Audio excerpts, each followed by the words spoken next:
on this Nah, okay. on this computer. Tunggu ya, record terus. Oh, pause dulu. Gue tuh suka lupa nge-record. Dan suami saya sama-sama menyenangi olahraga bola basket, dan di situ juga ketemunya, dan anak-anak kita, anak kami juga mencintai bola basket, dan we spend I think our time di dunia bola basket ya. Jadi itu makanya saya katakan is kind of my alternate life. Tapi tentu saja ya, saya antara menyenangi dan menjadi terampil adalah dua hal yang berbeda. Saya hanya menyenangi dan pastinya tidak terampil gitu ya. Tapi saya senang olahraga, dan I spend sekarang ini, terakhir ini saya lagi senang. Saya nggak main basket, nggak bisa, udah nggak bisa. Tapi terakhir ini karena saya senang sport juga, saya lagi senang jogging lah ya.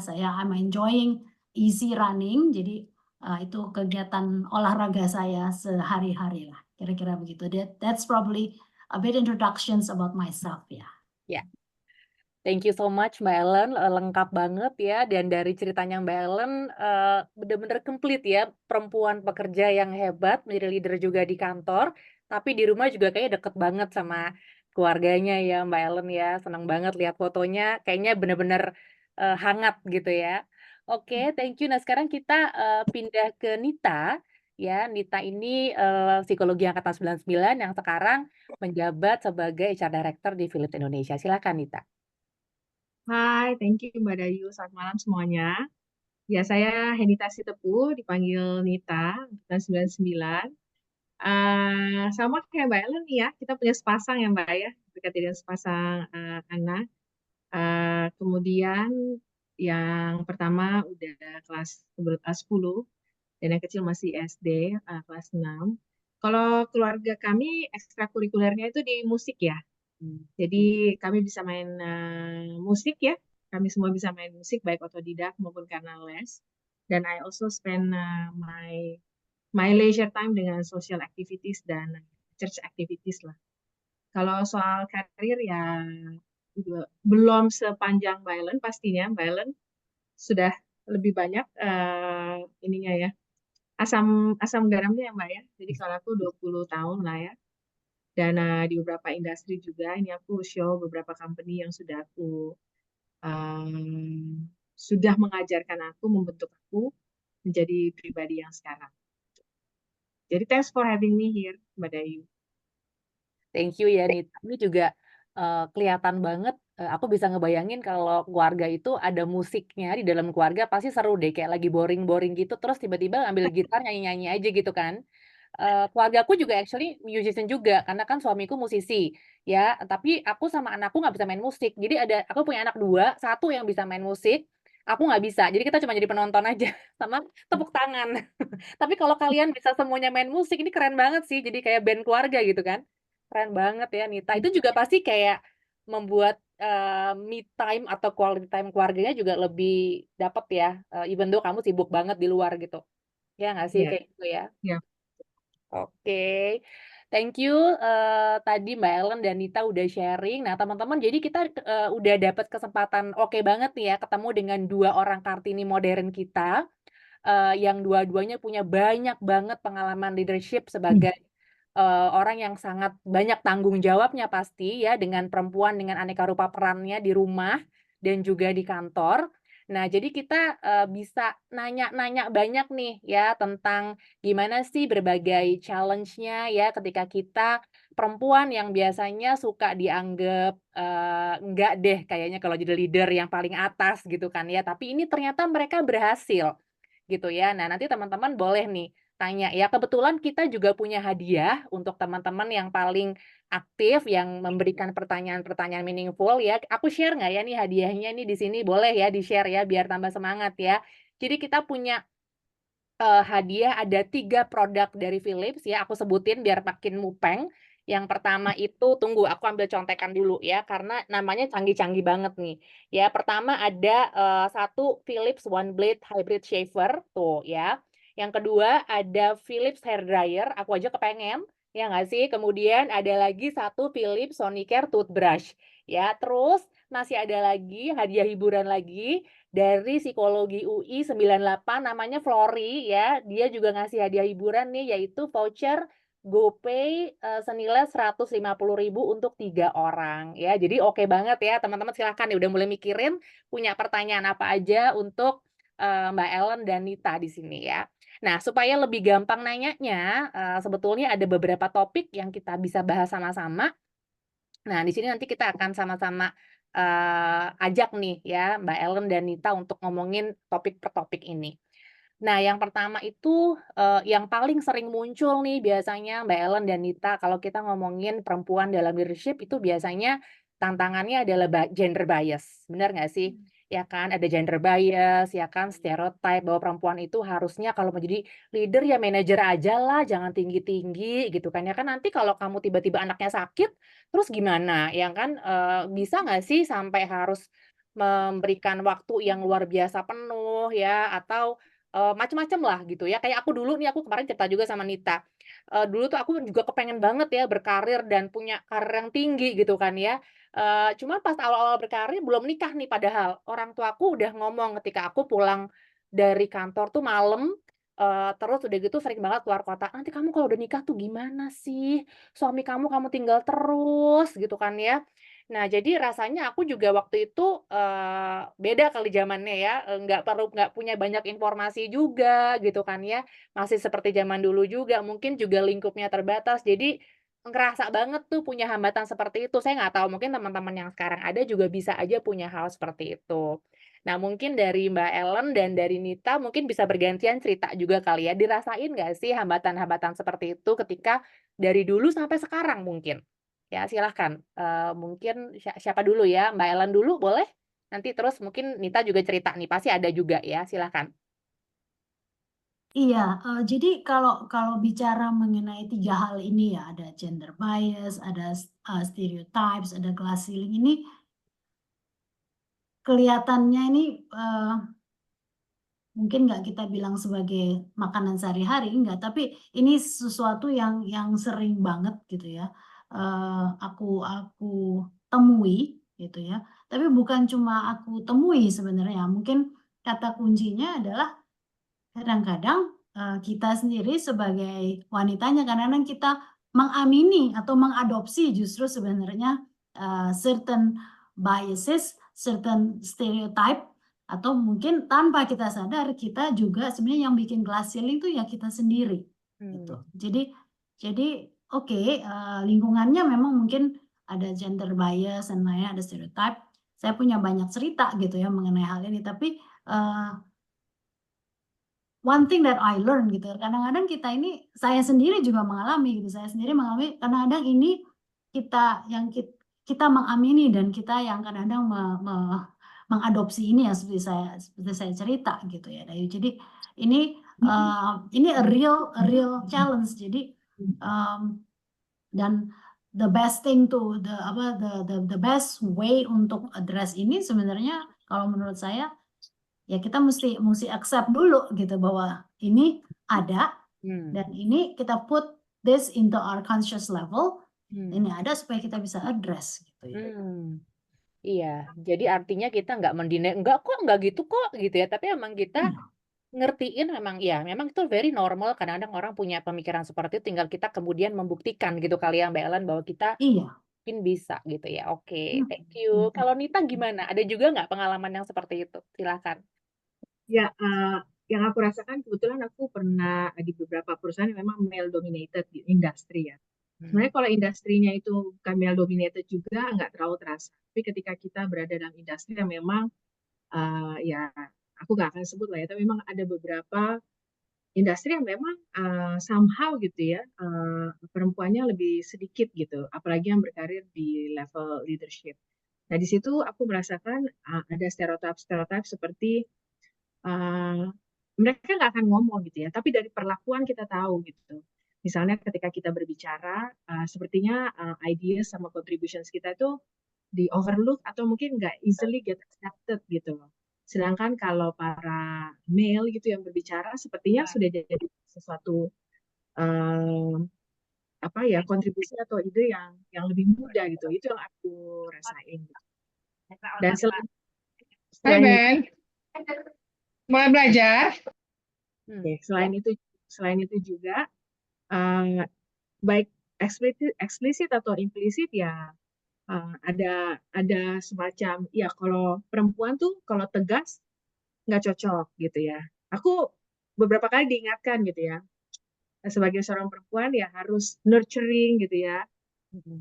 harus terlihat soft partnya itu, tapi at the same time kita diminta juga untuk decisive gitu ya, kita diminta untuk bisa buat decision gitu ya. Jadi kayaknya ada double standard gitu yang aku rasakan juga ya, akan berlaku berbeda. Kalau para pria, kalau tone-nya naik dikit atau banyak nggak apa-apa gitu. Tapi kalau Bagus kayaknya ya, berani, tegas gitu kan. kalau Laki-laki perempuan gitu tuh, ya. kalau perempuan dilihat itu baiknya jangan gitu. Jadi itu sih yang aku pernah rasakan ke pribadiku, dan aku lihat juga kalau di orang lain gitu ya, misalnya pay equity gitu ya, kita sebagai orang HR kan perhatikan ya, ternyata gajinya perempuan lebih rendah daripada ketika yang di hire laki-laki misalnya, something like that lah. Jadi pada realnya memang bias-bias seperti ini ada gitu. Hmm, hmm. Nah, kemudian gimana tuh Nita menghadapi itu gitu kan ya? Karena kan kalau tadi lebih kelihatan ya, artinya lebih terasa ketika kita bicara kita di overlook gitu kan ya, karena tadi male dominated company gitu kan mungkin ya. Dan gimana tuh akhirnya Nita bisa kelihatan gitu ya, atau membuktikan bahwa memang kita layak juga di-treat seperti mereka yang sama gitu. Ya seperti yang Mbak Ellen bilang ya, balik lagi sebenarnya dari kita dulu. Hmm. Kita harus yakin dengan kompetensi kita gitu. Kita juga harus percaya diri. Hmm. Jadi kalau kita tahu bahwa kita punya apa ya, kita punya set of skill gitu ya, yang memang bisa kita pakai gitu ya. Kita harus believe in ourselves gitu. Mm-mm. Gak gampang ketika orang mungkin memandang kita belum gitu ya, tapi kita kan yang tahu skill kita tahu strength kita, itu butuh waktu gitu. Jadi kita harus trust aja terhadap our abilities dan believe kita itu capable ya. Hmm. Nah, along the way ketika ada friksi dan segala, aku melihat ada satu traits dari perempuan yang menurutku baik, yaitu kita tuh para perempuan aku lihat cukup resilient ya. Itu kan kata-kata yang lagi ngetren ya. Tahan, Hmm. ya, tahan banting ya. Mungkin karena multi roles kita ya, baik di kantor maupun di rumah tangga. Jadi aku Hmm. melihat kita sebagai perempuan, oke, kita di satu sisi kita mungkin emosional gitu ya, sensitif gitu ya, bisa menangis, tapi at the same time kita juga sebenarnya kuat lah gitu. Jadi dengan segala challenge itu ya, percaya aja pada abilities kita, keep keep keep believe in yourself ya, keep keep trying aja. Mhm. Iya, iya, iya, keren keren banget sih. Nita, aku kan pernah baca ya di buku leadership gitu bahwa kita juga sebetulnya salah satu cara untuk jadi leader yang nurturing gitu juga mesti tampil vulnerable ya kadang-kadang ke tim kita gitu kan, menunjukkan bahwa kita juga manusia, kita juga punya challenge, kita juga kadang merasa capek gitu kan ya. Nah, buat perempuan kan tadi udah dicap bahwa, kayaknya emang lo pasti berat deh, kan lo, beda, lo perempuan gitu kan ya. Nah itu kan gimana tuh, ada nggak jugglingnya juga gimana kita memang tetap mau kelihatan perempuan, ya, tapi juga kita kemudian tetap bisa tampil, sebagai seseorang yang mampu untuk memimpin gitu. Pernah nggak ada, atau caranya gimana? Karena kalau tadi aku ngebayangin di situasinya Nita, atau mungkin Mbak Ellen juga bisa tambahin ya, kalau pernah juga mengalami situasi begitu ya, di mana kita kadang-kadang apa memang harus jaim kah kalau jadi perempuan ketika jadi leader, atau gimana gitu? Gimana Mbak Ellen? Ini aku penasaran, soalnya ini pasti banyak pertanyaan juga dari perempuan kalau aku lagi ngajar leadership. Ya, kita gimana ya, Bu? Gitu. Ya, Hmm. kayak gitu-gitu tuh. It's very interesting nih. Gitu. Jadi mungkin kalau aku ya dari pengalamanku, Mhm. um,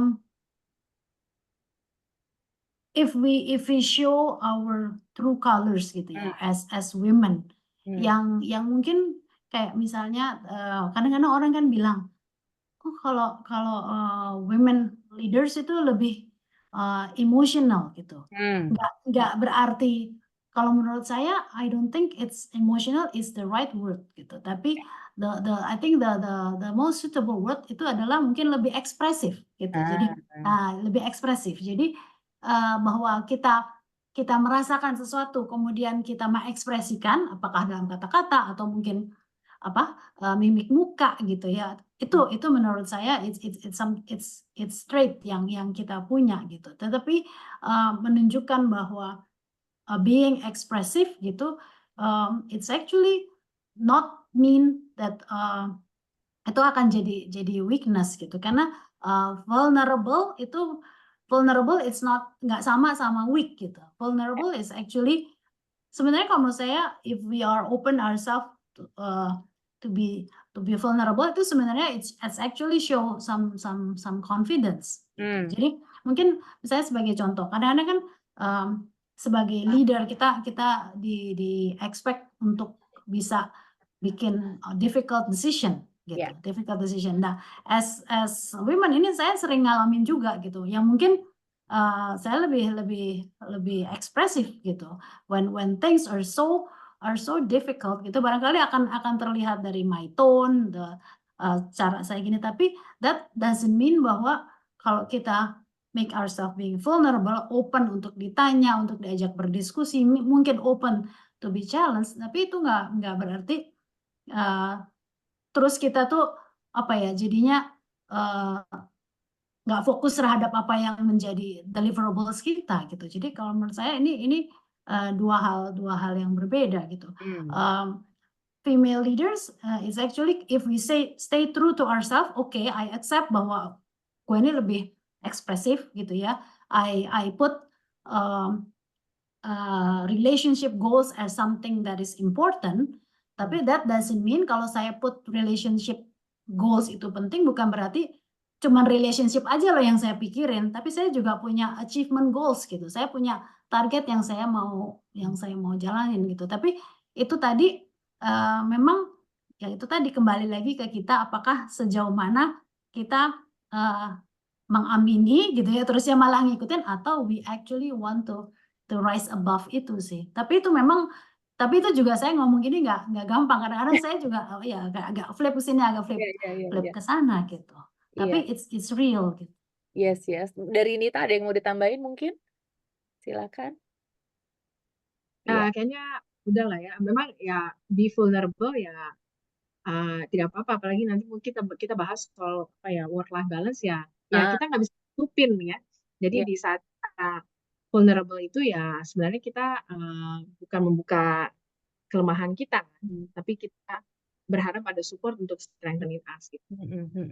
Iya, malah mungkin kalau tadi dari Mbak Ellen dan Nita ceritakan, bahkan kita bisa kayak ngelihatnya justru as a strength juga ya, karena Iya. justru kekuatannya pemimpin perempuan tuh justru ada tambahan itunya gitu kan ya, tapi juga satu sisi bisa melakukan keputusan yang sulit juga, tapi mungkin lebih empatik, lebih apa gitu kan, lebih ekspresif, lebih bisa showing our care kepada yang lain, karena memang sifat perempuan katanya lebih seperti itu gitu kan ya. Jadi malah ternyata malahan kalau kita juga meng-combine-nya dengan kompetensi leadership yang juga kuat, malah tampilnya sebagai bisa jadi strength ya, menunjukkan our true color gitu ya Mbak Ellen ya dan Nita ya. Mungkin Oke. aku mau share sedikit juga ya dari my view gitu ya. Being vulnerable it's actually a sign of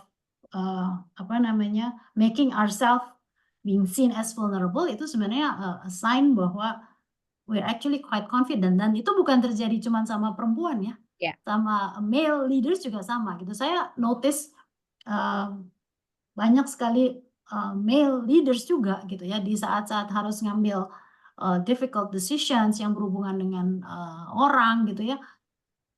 Those who are actually come across sebagai orang yang open to be seen as vulnerable itu justru malah kebanyakan itu lebih diterima gitu sama banyak orang gitu, lebih banyak diterima. Jadi menurut saya showing ourselves of being seen as vulnerable sebenarnya it's actually a sign of confidence when di male or female gitu ya.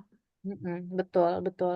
Oke, menarik ya. Teman-teman gimana dari para peserta, apakah ada yang mau bertanya kepada Mbak Nita dan Mbak Ellen di sini tentang seputaran masih kita ngomongin tentang gender bias nih atau stereotype, glass ceiling, intinya inilah ya, tantangan yang ditemui karena ada persepsi tentang bahwa mungkin perempuan tidak sehebat laki-laki ketika memimpin gitu kan ya. Ada nggak dari teman-teman peserta di sini?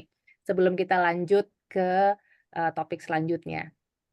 Oh ya, ada reminder juga di chat loh teman-teman, untuk yang nanya, yang aktif, kita punya, hadiah door prize menarik ya. Tadi ada 3 produk Philips dan juga ada, ini ya, saldo GoPay ya, untuk setiap orang, 3 orang, per orangnya itu 150.000 ya. Ayo kita tunggu nih ya kalau ada pertanyaan-pertanyaan.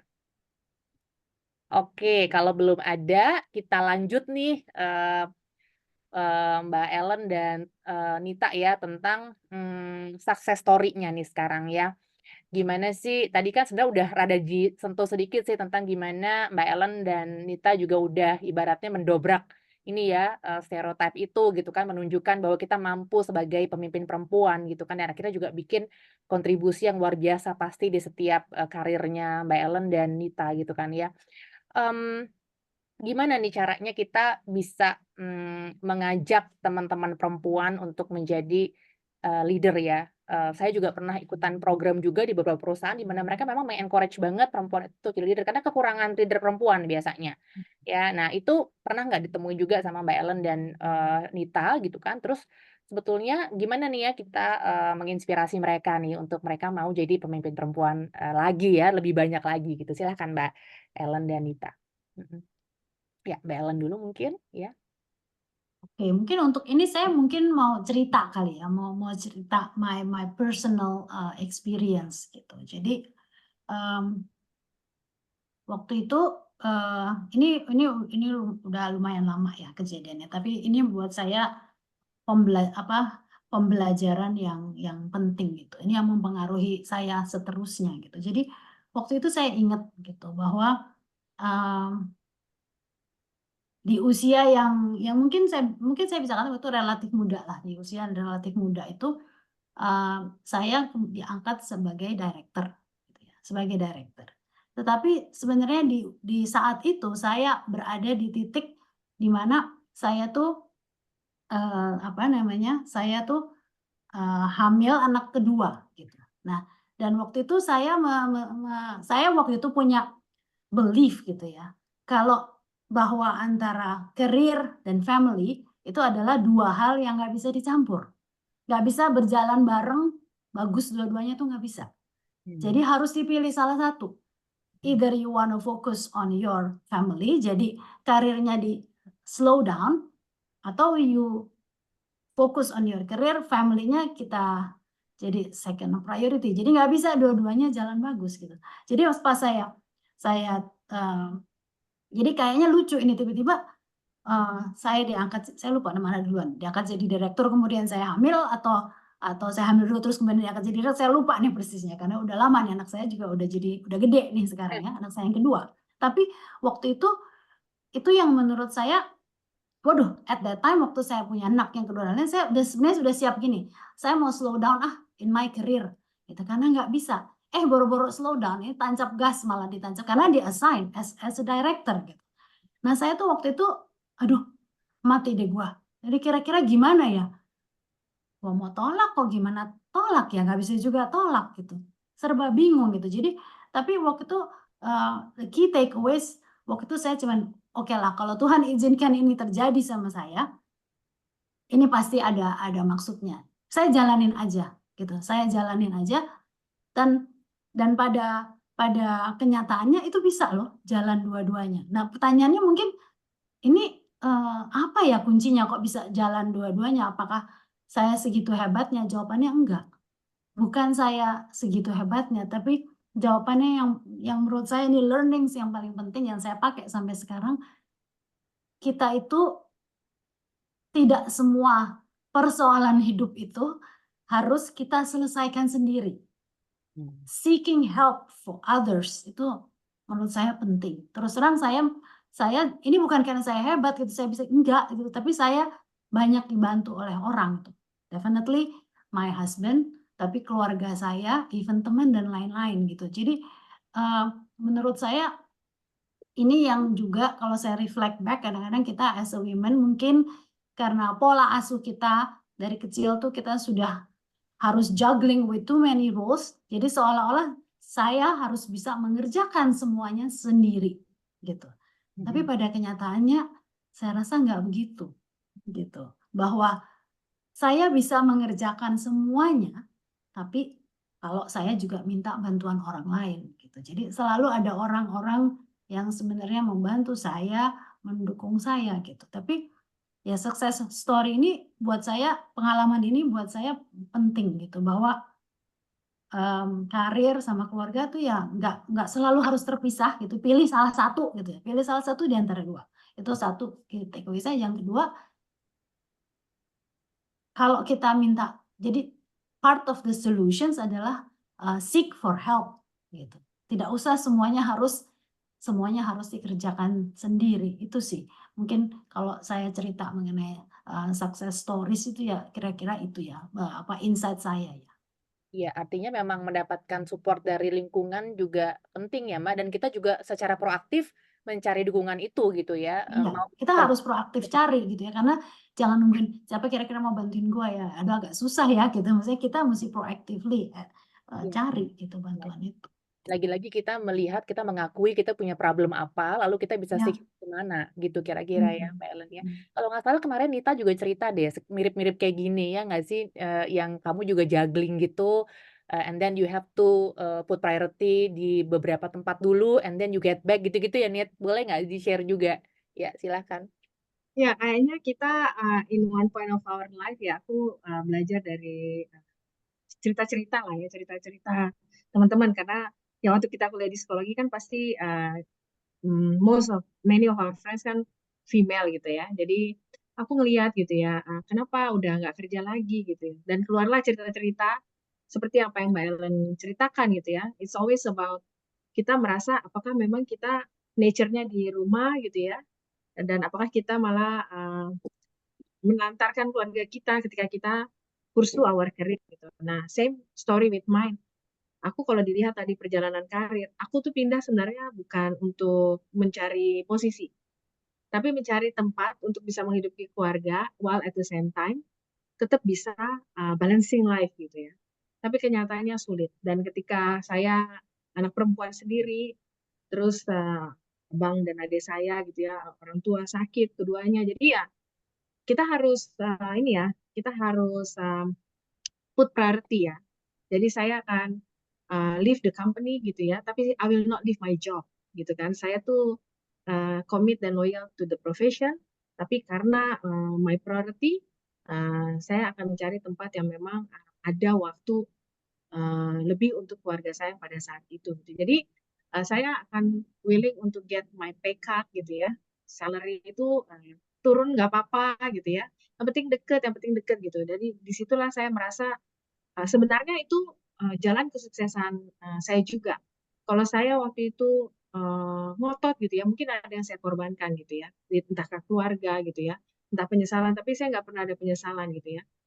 Saya merasa bahwa karir itu panjang, jadi kita bisa menempuhnya nanti, tapi prioritas hidup kita, up and down kita itu ya akan dinamis gitu. Ya, jadi saya akan pindah kerja gitu ya.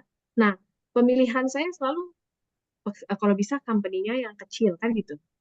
Nah, ketika kita pilih company yang kecil, kita perform, kita dikasih bigger scope. Nggak jadi kecil lagi, gitu ya. Yang tadinya kita masuk dengan, oke-nya ini bisa nih, enak nih, kita bisa tenang sambil kerja gitu ya. Tapi kan ternyata di dalam juga growing. Dan kalau kita kerja di perusahaan yang bagus, pasti diminta untuk terus grow. Dan dengan grow itu pasti ada bigger responsibility.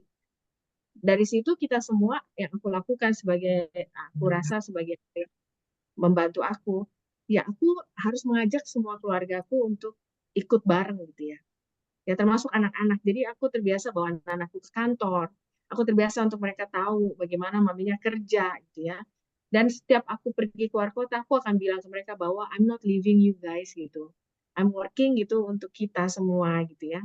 Jadi cuma memang aku tuh punya rencana untuk nggak kerja di umur 35 loh sebenarnya. Mungkin kalau Mbak Ellen cita-cita tinggi ya. Mungkin karena udah didoktrin sama orang tua, sama. Cewek, balik lagi nanti ke keluarga. Kalau sudah umur sekian, udahlah gitu ya. Itu mungkin konsep yang harus kita hindari gitu ya. Tapi ya kembali ketika kita bisa menjalaninya dengan enjoy juga gitu ya, dan semuanya juga benefiting dari apa yang kita kerjakan, ya, dan kita juga berkontribusi banyak terhadap our job dan our society, kenapa nggak kita teruskan gitu. Iya, iya, iya. Ya, kayaknya it's all about our perception sama gimana me-manage semuanya ya. Kalau orang lihat berpikir, "Duh si Nita sibuk banget sih ini," tapi anak-anak kita fine-fine aja, mereka justru seneng, happy main ke kantor, buat mereka tuh satu hal baru untuk belajar, so why not gitu kan ya. Jadi kayaknya memang gimana kita mengelola, our significant others juga gitu kan ya, mencari support juga, proaktif, kemudian selalu melihatnya dalam hal yang positif gitu kan ya, apakah kemudian kalau kita memilih karir berbeda atau solusi lain apakah lebih baik juga, kita kan nggak tahu ya. Jadi memang, ngikutin kata hati juga kayaknya ya pasti Nita ya. Oh ya, ini ada pertanyaan dari Inggit juga sebetulnya tadi cuman agak beda topik, nanti kita balik lagi ya, Nggit. Nah, ini dulu nih ada pertanyaan yang, rada nyambung nih ke yang barusan disampaikan oleh, Nita juga. Saat harus memilih salah satu di antara 2, keluarga atau karir, faktor apa sih yang perlu diperhatikan? Ya, boleh nggak dijawab sama Nita? Maksudnya tentang yang barusan, ya. Ya, kayaknya kalau kita bilang pilihan pasti kita sulit lah ya. Ya kita akan sulit memilih gitu ya. Yang aku mungkin dari pengalamanku gitu ya, aku berusaha untuk bukan memilih tapi menyeimbangkan. Hmm, Kembali kalau aku merasa pada saat itu aku berada dalam situasi yang pelik banget, ayahku sakitnya sakit keras, ibuku juga sakit gitu ya. Dan pekerjaan aku menuntut aku traveling banyak. Aku kata Mbak Ella tadi seek help. Yang aku seek help adalah aku cari kerja mhm. gitu ya, karena aku tahu aku harus menyimbangkan gitu. Aku nggak bisa memilih. Ya, aku harus menyimbangkan karena I need to also work for my family. Kita kan tuh kerja sebenarnya ada tujuan kan. Ya, Pasti ada sesuatu hal gitu yang mau kita ini. mhm. Jadi aku harus keluar daripada tempatku yang memang mungkin sudah oke gitu ya. Karena ada sesuatu hal gitu. Jadi mungkin kata kunci kalau buat aku yang pas adalah menyimbangkan sih. Mmm, Nah, menyimbangkan itu kita juga yang naruh barriers. Kita yang set boundaries. Kita mhm, yang tahu kita tuh kerja sampai jam berapa. mhm. Kalau dulu in my yang uh, live gitu ya, aku masih mau tuh ya habis anak tidur terus aku kerja lagi gitu ya sampai ini yang penting supaya bosku dalam hal ini mungkin bosku pasti Mbak Ellen gitu ya happy gitu ya gitu ya. Tapi seiring waktu aku belajar ada set boundaries karena pada malam itu aku waktu untuk bersama anak karena kan anak juga udah besar ya, dia juga butuh quality time. Jadi daripada aku kerja, aku lebih banyak ngabisin waktu. Jadi kembali menyeimbangkan gitu ya. Tapi besok di kantor aku akan datang paling pagi Mmm, gitu. Aku akan kerjakan kerjaanku ketika orang semua masih di rumahnya, masih apa, aku udah di kantor gitu. Jadi itu kan cara menyeimbangkan strategi-strategi kita. Jadi aku merasa kita nggak harus memilih sih, tapi kita tahu ya balancing both gitu. iya, cara apa ya, menyeimbangkan atau gimana sih mengintegrate semuanya supaya menjadi lebih smooth ya, untuk jadi semuanya dapet gitu kan, meskipun, ya kita perlu ada fleksibel, mungkin juga menjadi agile juga di sini kan, ngatur waktunya gimana, yang tadinya kita berangkat jam sekian, kita agak lebih awal deh supaya, bisa selesaiin pekerjaan yang kemarin mungkin masih tertunda, seperti itu gitu kan ya. Nah ini, Aku ada mhm, sorry, aku ada teman juga bahkan dia berani untuk career break ya. Dia tahu saya harus career break karena ada masalah keluarga. Dia kan career break Right. 1 tahun. Nah, Mhm, ketika udah 1 tahun ya balik lagi. Jadi nggak ada yang salah ya mau career break. mhm, Ketika itu it's necessary banget gitu ya. Jangan khawatir setelah itu kita nggak bisa balik lagi ke mmm, dunia kerja. Yang i pasti expand your network, terus asah gitu ya kemampuan kita.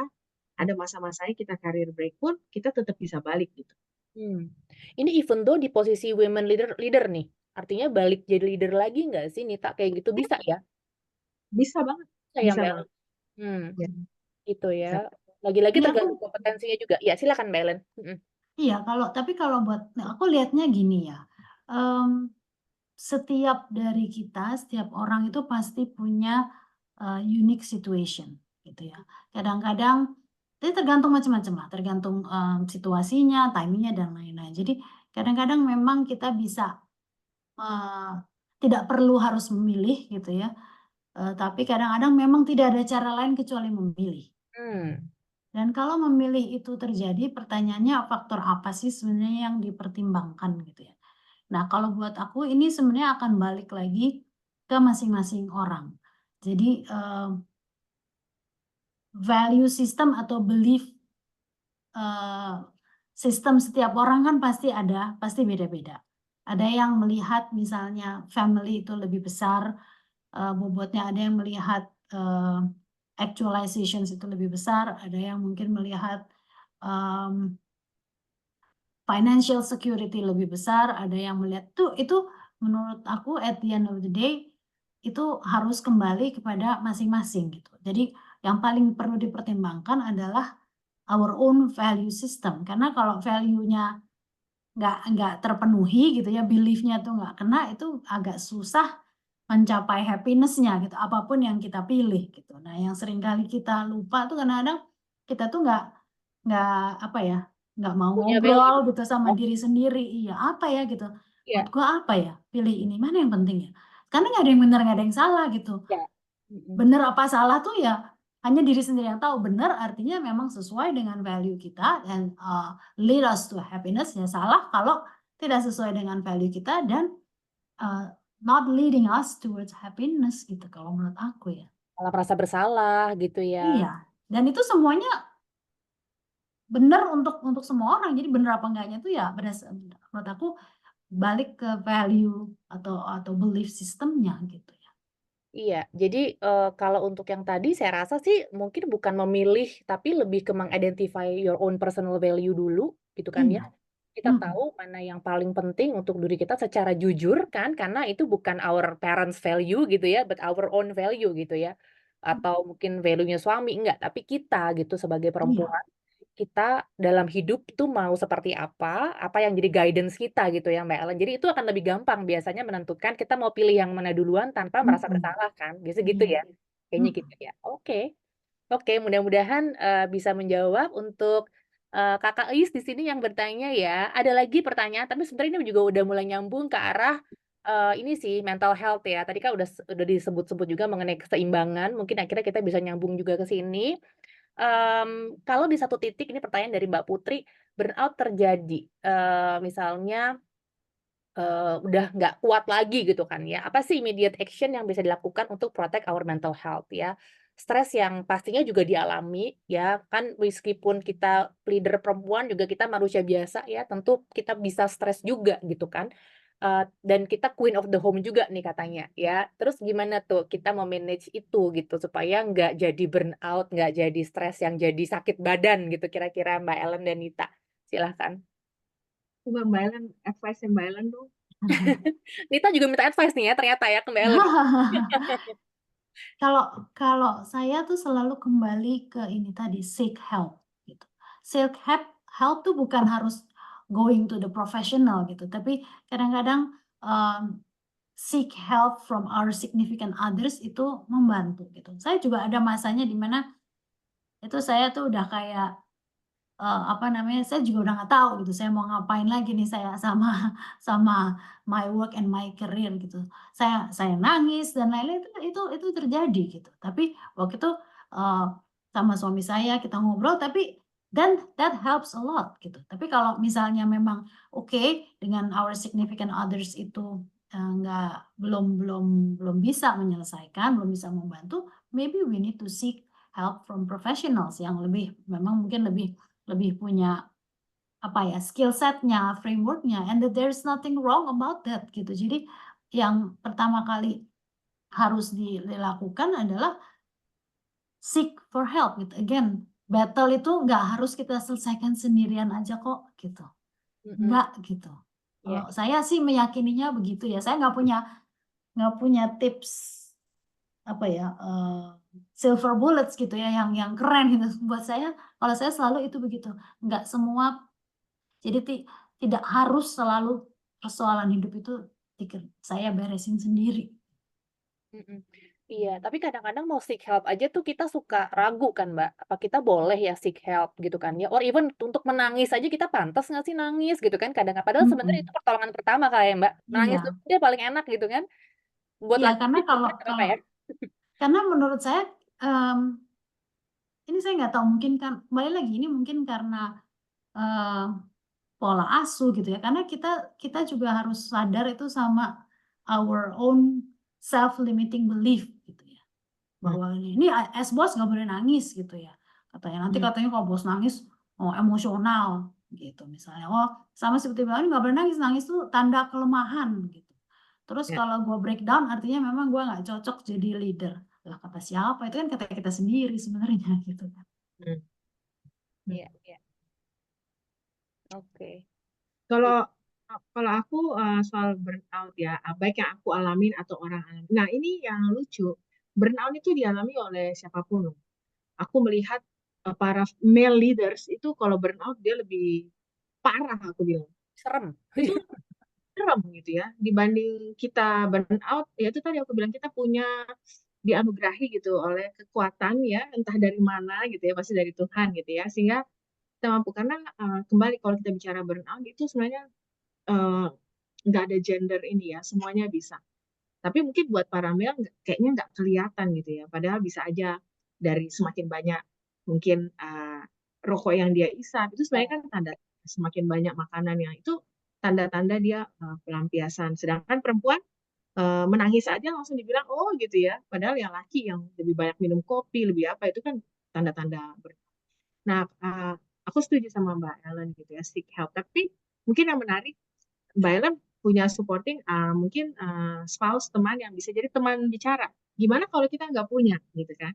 Atau malah kita bicara sama spouse kita malah nggak mendatangkan ini ya apa sesuatu yang menyegarkan. That's why yang aku bentuk gitu ya.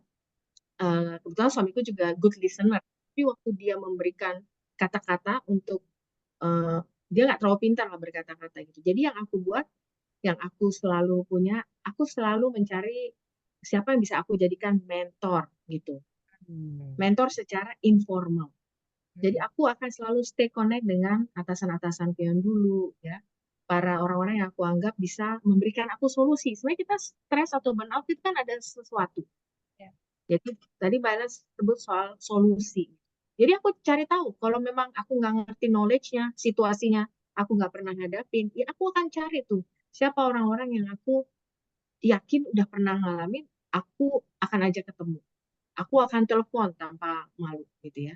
Dan di kantor pun sendiri, aku akan selalu punya my own network, my ally. Karena kita sebagai leader kan nggak bisa sharing kemana-mana ya. Kita kan harus cari tempat untuk kita bisa share sesuatu while still keeping the confidentiality lah gitu. Jadi punya ally lah. Jangan terbiasa makan sendiri gitu ya, menyimpan sendiri gitu ya. Tetap harus ada gitu ya. Jadi dengan begitu kita melepaskan gitu. Tapi kita kenali diri kita. Ada juga yang aku lihat cara melepaskan burnout, ya dia practice mindfulness, ya dia do yoga, dia do stress management dia kita masing-masing harus tahu nggak satu resep fits for all of us gitu ya. Tapi harus tahu dulu burnout-nya apa dan harus punya solusi-solusi. Dan kalau ini kata Mbak Ellen bilang ada professional help, kantor pun ada yang menyediakan kan, employee assistance program bisa call gitu ya. Itu dipakai gitu. Jangan nggak dipakai. Mungkin Ya. itu kali ya. Ya, thank you banget Nita sharingnya. Oh ya, ini ada yang tunjuk tangan nih, raise hand. Boleh, Mbak Sally, silakan. Mau share apa atau mau bertanya? Atau kepencet? Kepencet kayaknya ya. Oke. Oke, tadi pertanyaan dari, Mbak Ais udah, Mbak Putri juga udah, mmm, kita boleh balik sebentar ya, Mbak Ellen dan Nita, tentang topik yang tadi kita bahas sebelum ini. Ini kebetulan Inggit juga ada pertanyaan, sebetulnya tadi udah sedikit dijelaskan juga sama Mbak Nita, cuman mungkin lebih spesifik lagi sama Nita juga tadi udah sempat dijelasin ya, sejauh apa sih, dan sesering apa leaders perempuan tuh boleh nunjukin sisi vulnerability supaya nggak kelihatan weak. Ya meskipun tadi kita udah sepakat sebenarnya vulnerability itu nggak nunjukin weak, tapi kan kadang-kadang orang suka bisa salah paham gitu mungkin ya, Mbak Ellen dan Nita. Nah ini kita mesti gimana sih ngaturnya gitu ya, supaya mereka nggak jadi ngelihatnya vulnerability itu jadi kelihatan lemah karena keseringan gitu misalnya, atau mereka belum ngerti gitu. Ya silahkan. sejauh apa dan sesering apa ya. Ini maksudnya menunjukkan sisi vulnerability Contohnya ya apa di gitu ya? Yang kayak apa gitu ya, ya? mungkin kalau di dunia kerjaan kan nggak mungkin juga. Sebenarnya kalau kita itu misalnya ya kita itu datang ke kantor dengan berbeban gitu ya, terus kita eh, menggerutu atau mau komplain terus itu kan giving us negative energy ya. Hmm, mm-mm. Ya, jadi sebenarnya ketika kita memang mau sharing untuk mencari solusi, ya itu bisa gitu. Tapi kalau everyday gitu ya kita eh, aku makanya kurang paham deh apa maksud dengan vulnerability gitu ya. Apakah kita akan selalu em, misalnya kita punya masalah kita akan ceritakan terus gitu ya. Atau mungkin beberapa contoh bisa jadi misalnya kalau kita lagi capek gitu ya, as leader kan juga bisa capek, and then kita admit ke tim kita juga misalnya bahwa kita juga sedang lelah juga gitu kan ya, bahwa kita juga sedang butuh waktu untuk berpikir, mungkin nggak bisa secara direct sekarang, apa, memutuskan sesuatu gitu ya, Oke, ya mungkin ya seputar itu atau mungkin ada contoh lain nggak Nita yang kira-kira menunjukkan bahwa kita memang secara confident tadi yang Mbak Ellen bilang, kita menunjukkan sesuatu yang true color gitu ya, gitu. kalau aku paling senang kalau sebelum meeting biasanya kita ada Mmm, check-in time, ya mmm, kan? Gimana kabarnya? Ada apa? Gitu ya. Simple like that aja gitu ya. Itu kita sebagai leaders dan aku remember juga ya, ketika aku juga belum di posisi ini, aku belajar gitu ya.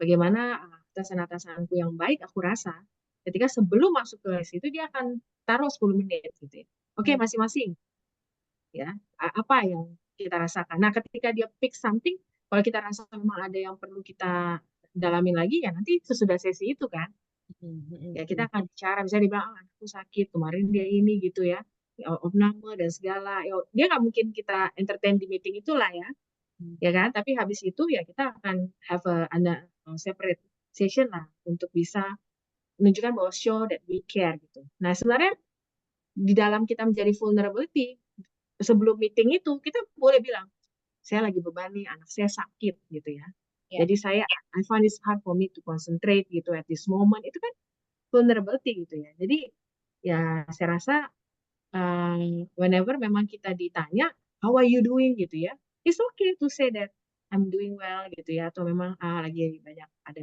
problematik lah gitu ya it's okay gitu. iya. Jadi, eee, toh nantinya juga kita again meng-combine kan yang juga tadi Nita dan Mbak Ellen juga sampaikan dengan alternatif lain gitu kan, kalaupun kita sekarang lagi nggak bisa ke kantor, mungkin besok kita earlier datang gitu kan ya, still kita menunjukkan our responsibility as a leader juga kan ya, meskipun ada kalanya kita butuh ada waktu untuk, our own problem gitu mungkin ya, atau our own emotions yang lagi ada intens gitu kan mungkin ya di situ ya, lagi capek atau kita juga mungkin lagi kesel, kan ada beberapa juga yang mungkin, dapat pressure juga dari tempat lain ya, yang di mana dia juga bingung menyampaikan ke tim ke bawah gimana, and then dia juga butuh waktu gitu kayak dia juga as a human juga mungkin ada challenge itu ya. Oke, thank you Nita. Dari Mbak Ellen ada mau ditambahin mungkin? Jadi kalau menurut saya ya, yang paling kalau seberapa sering gitu ya, mungkin agak agak sulit gitu ya menjawabnya gitu. Tapi mungkin yang saya bisa share itu adalah, beberapa tips lah, practical tips sebenarnya. Jadi karena, mmm, showing vulnerability itu oke gitu. As long as kemudian kita juga karena itu akan membantu kita menjadi aware gitu ya, ini memang gue ini, bring everything into our conscious level gitu. Oh ini as long as then we could bounce back gitu. Jadi kalau vulnerable tapi habis itu stay di situ lama-lama itu yang mungkin justru akan malah jadinya, loh ya ini maksudnya weakness gitu, Mhm, kelihatannya akan weakness. Tetapi misalnya, "Iya nih sorry sebentar aku nih, oke ya sebentar nih aku juga ini bingung juga nih aku, jawabnya gimana ya, aku juga nggak tahu," gitu. But what I can think of gitu misalnya gitu, kita balik, "Oh ini yang saya oh tapi mungkin yang bisa kita lakukan." Nah itu menurut menurut saya kayak kayak gitu. Jadi, eee, being vulnerable showing vulnerability is one thing, is okay, tapi then next-nya apa nih gitu, tetap next-nya bertanggung jawab apa gitu. gimana gitu ya, Iya Mbak? iya, tapi kalau misalnya saya nggak tahu nih, dan then when continue nggak tahu gitu, Iya, maksudnya ditanya marah nggak gitu kan habis mencari, itu, ya orang juga, "Lah?" Gitu kan, as a leader, "Lah?" Gitu. "Lah kok Tapi gini?" karena kadang-kadang misalnya gini ya, di dalam di dalam meeting gitu ya. Misalnya nanti kadang-kadang dalam meeting gitu. Kalau saya sih suka gitu ya, misalnya, saya melakukan itu gitu. Jadi misalnya ada apa, terus gimana Mbak? Gitu. Gimana? Eee, aku juga belum tahu gitu, Mmm, aku juga nggak tahu gitu. Tapi mungkin ya, beberapa hal yang kita bisa lihat, nah misalnya kayak gitu tuh, nah kayak gitu, ya emang kalau nggak tahu gitu kan, ya gimana ya nggak tahu? nggak terus kita sok tahu, terus malah ngawur Iya, gitu ya, Kak Ellen? gitu, tapi it's more about the actions gitu. Iya, Apa action-nya gitu, tapi sampai di state bahwa, "Iya gue juga nggak tahu juga ya, belum pernah juga ya." Tapi apa gitu, terus lanjutannya apa? Kalau aku sih lebih itu tips aja sih ya, iya gitu. iya iya. Malah itu jadi kayak contoh ya, Mbak Ellen tadi bahwa, oh ternyata bos gue bisa nggak tahu juga, but then dia mencari tahu atau tetap put responsibility di situ. Jadi kalau kita di situasi yang sama, kita juga rasanya perlu melakukan itu deh, nggak sekedar berhenti di nggak tahu gitu ya, mungkin gitu ya? Mhm. Iya, tapi kan memang kebalikannya yang on the extreme case, kalau setiap apa juga nggak tahu kan ya bingung juga, "Lah aku nggak tahu Iya, semua nih Mbaknya," gitu kan, "Kok nggak tahu gimana nih semua Mbaknya? Mbak? Iya iya iya. Gimana sih Mbak?" Gitu sih gitu kan. Iya iya iya. Oke oke, thank you. Ini udah mulai banyak nih pertanyaan, aku baca-bacain ya. Jadi nanti bisa di ini juga ya. Tadi mudah-mudahan udah dapet insight-nya, Inggit, dari jawaban Mbak Ellen dan Nita barusan. Kemudian, nah ini, ada juga yang bertanya dari Erin, pertama-tama thank you untuk insightful-nya katanya untuk kita. Lalu ada advice nggak ya, policy nih khususnya, ya yang bisa, atau perlu diperjuangkan di tempat kerja supaya perempuan itu tetap bisa berkiprah di dunia profesional tanpa mengorbankan keluarga.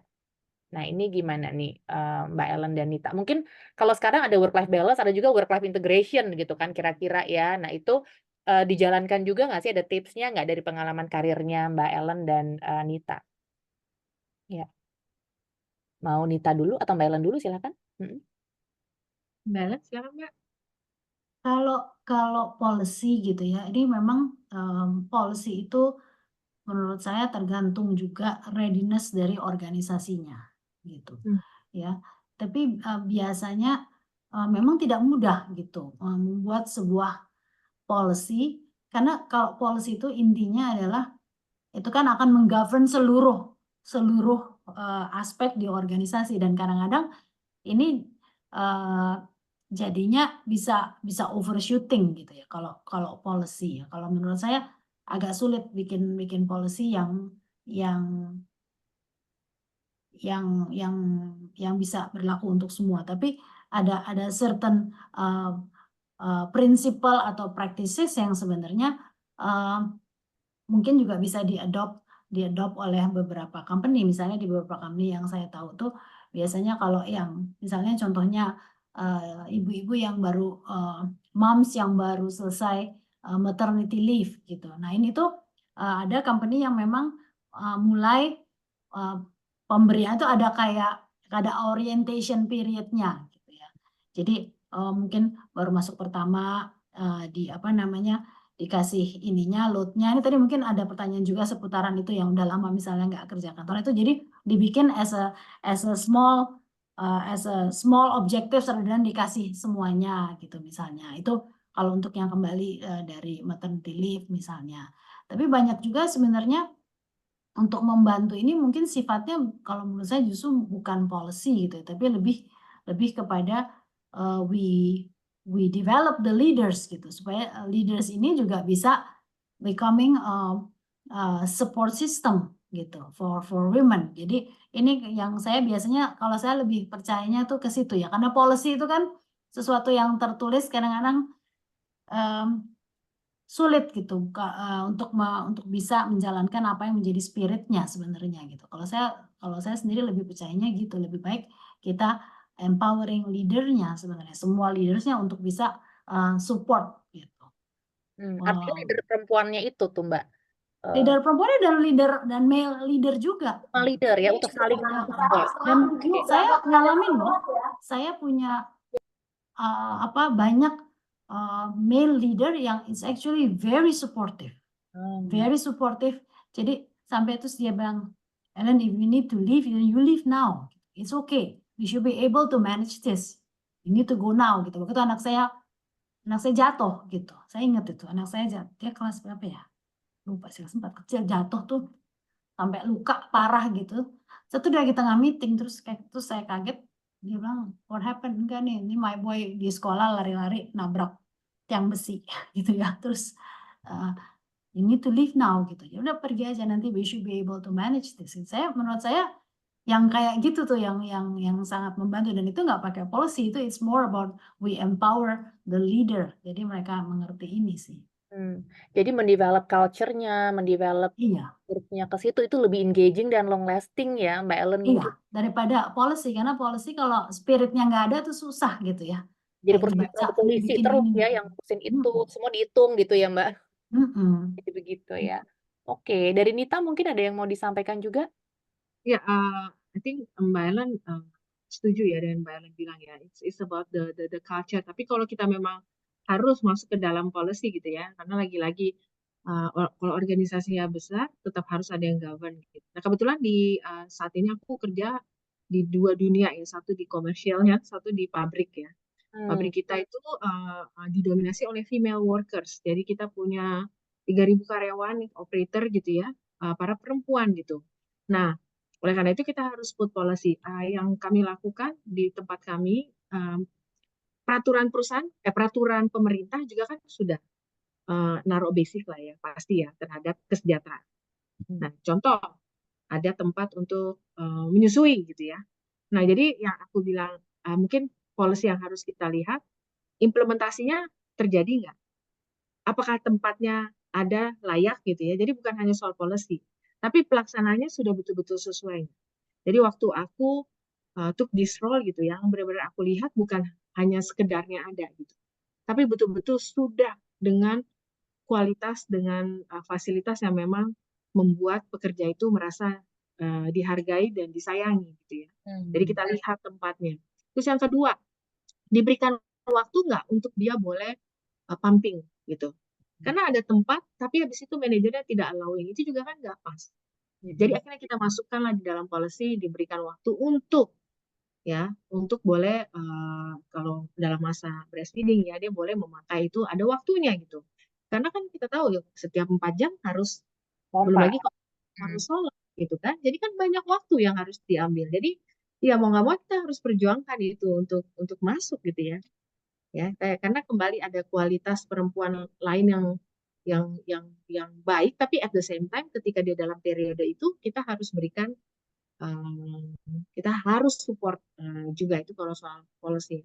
Policy yang lain yang mungkin kalau yang baik untuk kita review ya, tahukah kita bahwa maternity leave di pemerintah memang 3 bulan untuk perempuan, tapi 2 hari untuk bapak-bapak kan?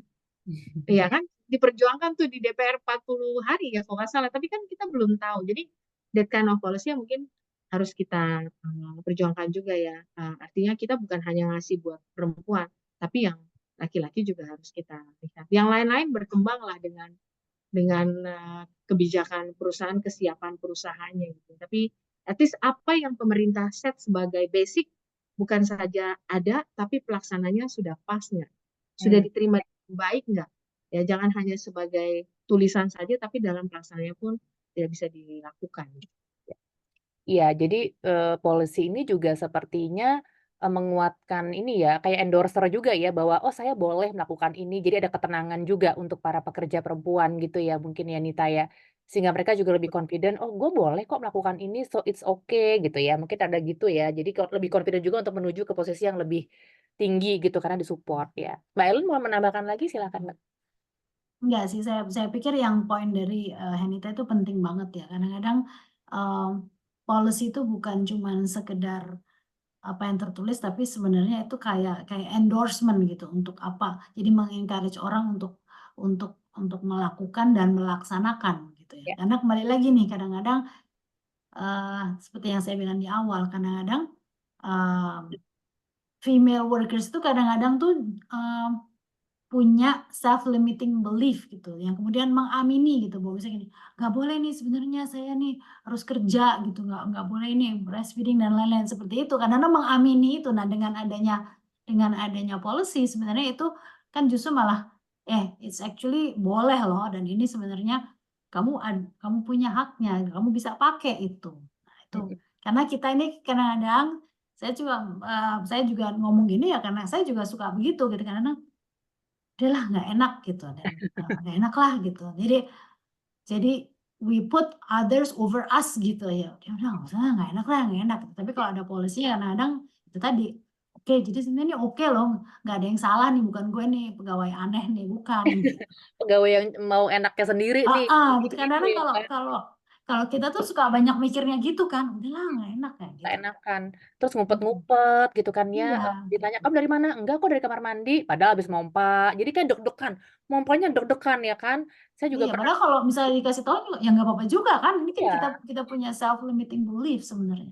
Betul, dan secara psikis juga pasti kan membantu dia merasa bahwa saya diterima di perusahaan gitu ya, perusahaan ini memperhatikan saya, itu juga pasti kan berdampak pada hal-hal lain ya, tentunya Mhm. ya, untuk mereka gitu ya. Oke, thank you. Kemudian, next question, Mbak Ellen dan Nita, ini ada pertanyaan, gimana caranya meyakinkan rekan kerja yang male dominant ya, kalau perempuan jadi leader mereka juga oke meskipun sambil ngurus keluarga. Nah ini mungkin punya tim yang laki-laki semuanya banyak gitu kan ya, mungkin juga usianya juga udah lebih tua ada gitu, gimana tuh, Mbak Ellen dan Nita? Mhm, silakan. Mau Nita dulu? Karena Nita kan di sini masih muda nih ya, cie kita berusaha muda ya. Waduh, Maaf loh Mbak Ellen. Mbak, Nggak apa-apa, sudah paham. Iya. kan rekan kerja yang male dominan, kalau perempuan leader, oke. Aku rasa dengan em, perkembangan sekarang gitu ya, seharusnya perlakuan seperti ini nggak akan secara langsung ya ditunjukin, tapi mungkin gini ya, ketika terutama dalam early stage of our uh, kids life ya, biasanya kan anak-anak yang aku bandingin ya, anak-anak dulu waktu masih kecil umur 0 sampai 5 memang lebih banyak sakit gitu gitu ya, Pasti. dibandingin ketika anak-anak sudah besar itu kok beda memang. Jadi saya rasa bagaimana cara meyakinkan rekan kerja yang male dominan, mungkin yang paling penting adalah kembali ya, ketika kita minta excuse gitu ya, terhadap kalau saya refleksikan saya akan minta excuse, oke, saya hari ini saya akan bilang saya cuti, saya nggak pernah tuh yang namanya nganter anak terus nggak ketahuan kemana. I will make myself clear, saya ada di mana. Dan kalau memang itu perlu, saya akan ambil cuti, saya nggak keberatan. Jadi saya ingat dulu di masa 0 sampai 5 tahun anak saya, cuti saya untuk anak sakit. And I dedicated gitu ya, my leave karena saya tahu ini yang harus saya lakukan. Nah, sehingga teman kerja saya, bos saya yang laki-laki nggak pernah ragu. Karena mereka tahu, ya, nah kalau saya cuti kan itu hak saya, ya kan. Kalau anak saya sakit dan saya ambil cuti itu kan hak saya. Saya nggak pernah tiba-tiba keluar atau nggak ditelepon nggak bisa atau nggak tahu keberadaannya. Saya nggak pernah gitu. Seperti itu ya. Jadi kembali kita build kita tuh orang yang reliable gitu ya sebagai seorang perempuan dengan banyaknya hak. Malah jadi saya dapat kemudahan ya. Nggak apa-apa urus aja anakmu, nggak usah cuti gitu. Udah you take care gitu kan. Ya. Dan dengan teknologi yang ada sekarang, ketika saya ingat dulu anak saya di opname pun, ya kita kerja kan di sana. Ya sambil ngawanin dia juga, ya kita kan di sana bukan duduk diam gitu ya. Kita tetap berusaha lah untuk contribute terhadap pekerjaan kita. Nah, ketika kita menunjukkan bahwa diri kita reliable gitu ya, saya rasa kita juga akan mendapat support, balik lagi mendapat support, dan kita akan terus dipercaya bahwa walaupun kita juggle, kita akan tetap bisa deliver the result gitu. Mungkin itu kalau aku reflect to my personal experience. Yes, thank you. Iya. Mbak Ellen ada yang mau ditambahin mungkin? Mungkin, ini mau cerita lagi gitu ya, mungkin dari cerita itu mungkin, jadi bisa kebayang ya. Jadi, saya kan beberapa kali juga kerja di, industri yang male dominated gitu, dan ini saya ada beberapa pengalaman gitu. Ini tapi ini juga terus kemudian disampaikan oleh, anak buah saya sendiri gitu. Jadi, di lingkungan yang male dominated kadang-kadang suka ada apa ya namanya, keengganan gitu ya atau mungkin some concern gitu kalau, leader-nya itu wanita. Mmm, Karena somehow ada stereotipe, "Aduh ini mah kalau bosnya cewek, moody aja bawaannya, moody gitu, mood swing, kiri Drama kanan, nih nanti kiri kanan, drama. Mm-mm. drama gitu. Nah, to the extent, gimana sih caranya gitu untuk meyakinkan bahwa nggak apa-apa juga gitu punya leader cewek, nggak apa-apa. The only way is actually to show them, gitu. To show them that itu stereotipe gitu. Itu karena saya ngalamin gitu sampai terus akhirnya karena kebetulan waktu itu at my peers gitu ya, ada saya, terus ada saya waktu itu of course sebagai HR, terus di female, terus ada yang male-nya itu manufacturing-nya sama sales-nya gitu. Dan oftentimes kadang-kadang kita suka argue kiri kanan gitu ya. Maksudnya ya, and the team below us itu tahu kan, oh kita lagi argue nih, nggak gini. Terus sampai then my team gave this comment itu saya ingat. Ih lucu ya katanya. Ini kalau lihat begini nih, bos-bos lagi gini malah lucu. Yang emosional gitu tuh malah kok yang cowok, yang cewek anteng-anteng aja katanya, ketawa aja. Kalau yang cowok berantemnya malah bisa lebih emosional gitu. Sampai ngomong gitu. Jadi ini my team gitu. Jadi sebenarnya menurut saya the only way to show is actually ya untuk mereka tahu ya to show them gitu. Itu contoh pertama gitu. Contoh kedua juga sama, male dominated gitu. Saya mesti handle case gitu ya. Itu di manufacturing gitu. Ya mungkin orang ini pikir oh ya ini leadernya cewek gitu. Jadi mungkin gertak sedikit gitu ya, dikerasin sedikit, takut gitu kan. I didn't back off. Ya, kenapa saya harus back off gitu. You were the one who commit mistake gitu. Wasn't me gitu. Itu, tapi menurut saya itu kita mesti tunjukin that's menurut saya that's the only way gitu. Karena kalau nggak ngerasain kayak memang susah gitu ya. Sampai sudah ngerasain sendiri sampai komen kayak anak buah saya ya kayak gitu menurut saya. Ya, ya, keren, keren, menarik ya. Nah, ini nyambung sedikit nih Mbak Ellen dan Nita ya. Jadi kalau kita boleh simpulin ya, kalau menurut Mbak Ellen dan Nita gitu ya, 3 hal or 3 top skill deh ya, yang paling top nih skill dari leader perempuan tuh yang wajib harus dimiliki tuh apa sih supaya kita benar-benar bisa tampil kredibel, tetap dengan our true color gitu. Apa kira-kira menurut Nita dan Mbak Ellen untuk 3 top 10, 3 top 10 ya top 3 top 3 skill. Silahkan. Kalau aku nih based on ini nomor 1 tuh determination gitu. Determination. Leaders ini kalau kadang-kadang kan kita ragu-ragu tapi kita mesti jalanin. We need to do things with strong determination. Jadi ini karena ini kadang-kadang kita perempuan kan mikirnya banyak gitu ya. Ini itu determinations itu. Yang kedua, I think we also need to make ourselves clear. What is it that we want? What is it that we don't want? Karena kita kadang-kadang sering, aduh udah nggak enak, ada nggak enaknya, jadi ngomongnya tuh ke sono, ke sini Color gitu ya. betul ya. Jadi determination, Direct clarity, gitu ya, nggak jelas. jadi nggak ya kan orang juga bingung ya, ini apa gitu ya. Dan ini satu juga yang saya pikir mungkin mesti lebih. Ini saya juga masih banyak baca tuh lebih willing to take risk gitu, take risk gitu. Karena kadang-kadang ya udah kita gini aja gitu. Tapi itu menurut saya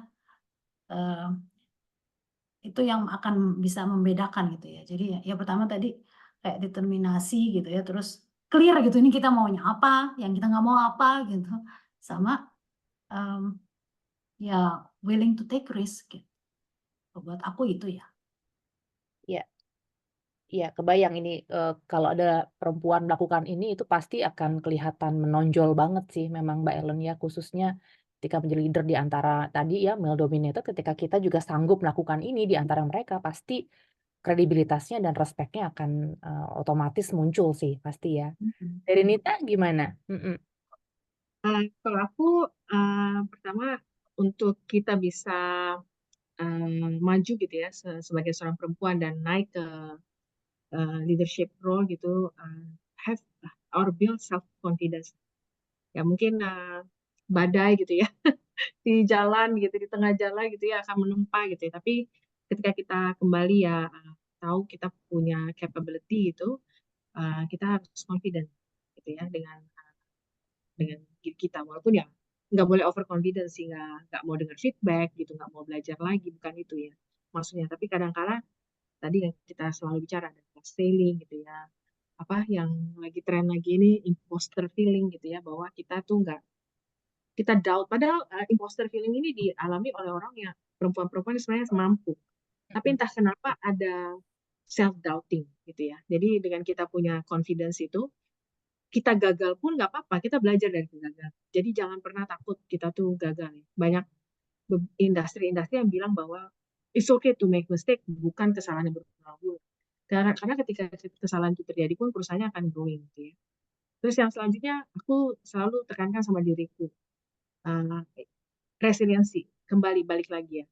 Ya kita tuh perempuan ya, kita tuh di roles gitu, nyampe di rumah nggak bisa, ya belum lagi nanti mbak di rumah ya, asisten rumah tangga kita bilang minyak habis bu, gitu ya, beras habis, bekal nggak ada gitu ya. Jadi kalau itu aja bisa buat kita burn out, gimana? Jadi kita bangun resiliensi, tangguh gitu ya.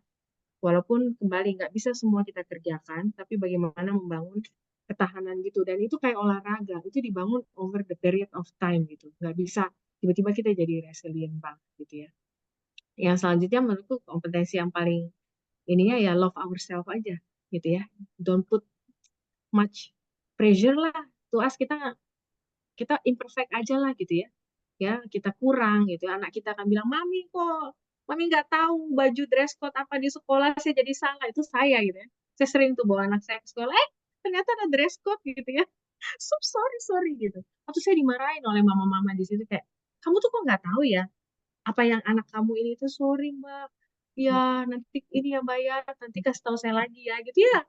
I'm okay gitu ya. Jadi it's okay, just love ourselves gitu ya. Nggak usah terlalu pusing. Saya rasa itu yang buat saya akhirnya bisa tetap keep my sanity ya. Pokoknya sih bisa gila gitu ya. Tapi akhirnya bisa tambeng aja gitu. Mm.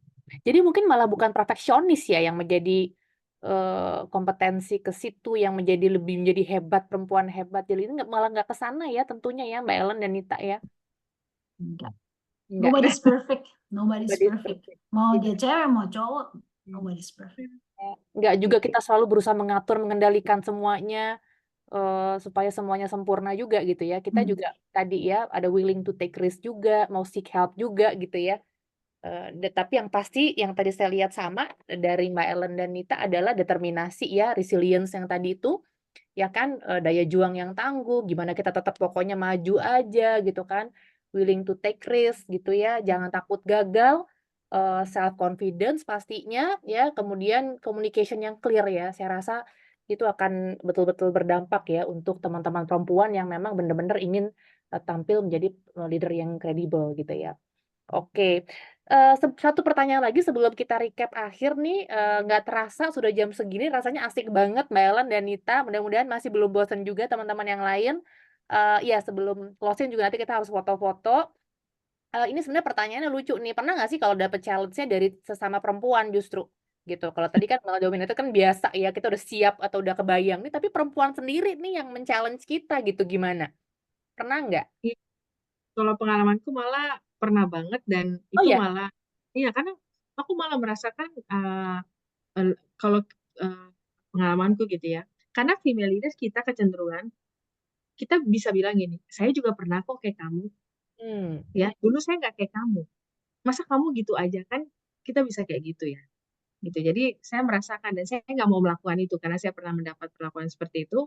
Saya nggak mau gitu ya. Saya nggak mau melakukan itu terhadap tim saya gitu ya. Jadi malah saya merasakan memang challenge yang paling besar itu malah datang dari female leader, karena kita seakan-akan kita sudah merasakan, dan seakan-akan pola yang sama yang kita alami akan dialami oleh orang gitu ya. Jadi eh, mungkin yang kembali refleksi ke saya itu menjadi pelajaran saya gitu ya, sehingga saya nggak akan melakukan ini hal demikian gitu ya. Jadi kalau memang anak dia lebih sering sakit daripada anak saya, masa saya bilang, masa kamu anaknya dikit-dikit sakit loh, itu anak dia kan gitu. Misalnya kayak gitu ya. Atau misalnya dia dikit-dikit kalau dikasih kerjaan, oke, saya punya tim, saya tahu dia strong suit-nya bukan di eh, administrasi ya. Dia bagusnya di lapangan gitu ya. Tapi saya kasih dia pekerjaan administrasi. Salah terus. Sampai akhirnya dia sendiri datang bilang gini, karena kita udah punya open trust build ini ya, saya udah bilang, aduh kamu kok salah terus. Mbak, saya buat XP buat saya aja, Mbak, nanti Mbak tanda tangan aja ya, katanya gitu. Dia sendiri mau buat XP buat dia. Saya bilang, eh, it wouldn't work deh. Gimana kalau udah deh ya, kita sama-sama inilah ya, kamu coba cari tempat yang kamu jangan dia ada ini, iya mah nggak apa-apa deh. Kasihan Mbak juga gitu ya. Karena nanti saya ini gitu ya. Nah, saya merasakan sih sebagai female leaders, kalau saya bilang, saya bisa loh, kok kamu nggak bisa gitu.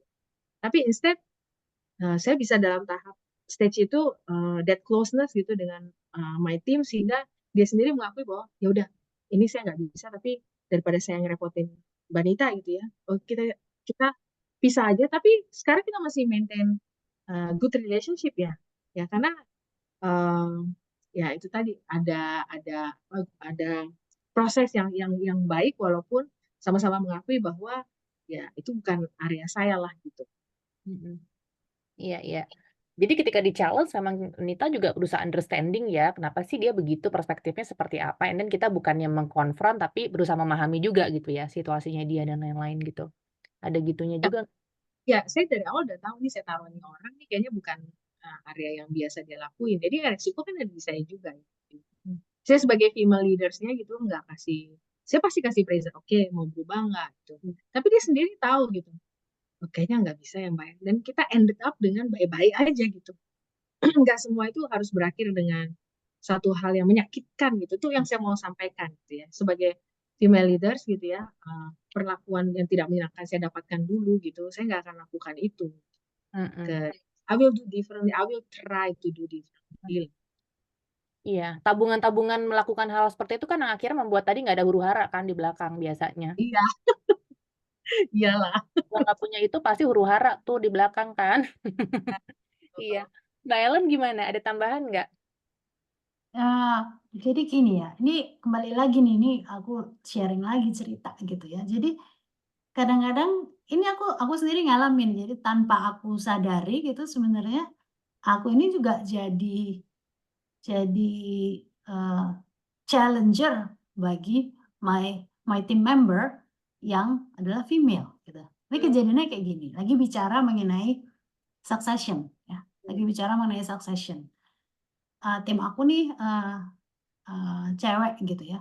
Terus ini posisinya kayaknya lumayan susah dan lain-lain, sementara my team member ini sebenarnya very, very capable gitu ya.